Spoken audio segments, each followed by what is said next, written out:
heard of virtual fencing for dogs, but can it work for cows?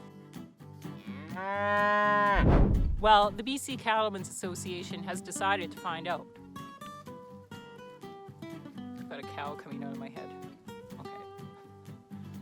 Virtual fences work by transmitting a tone or a mild shock to your dog's collar as he approaches the boundary. If you're trying to keep Fido in your yard, you can bury a wire on the edge of your property to serve as the boundary.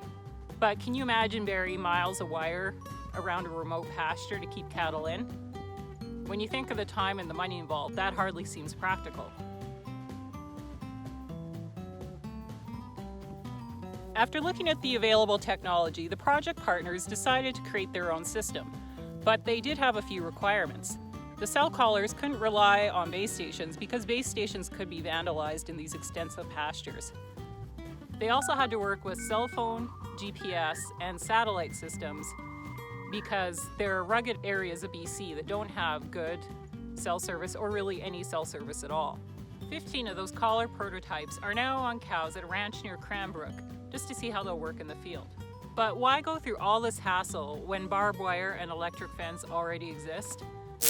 Well, for one thing, wildfires have burnt up miles and miles of fence in BC, and it's going to be really expensive to replace all that fencing.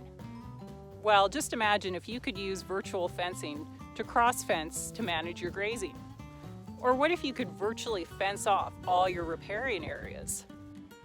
We're still in the early stages of this technology, but if all goes well, it is possible that we might see the Made in BC system in farmers' fields within a few years.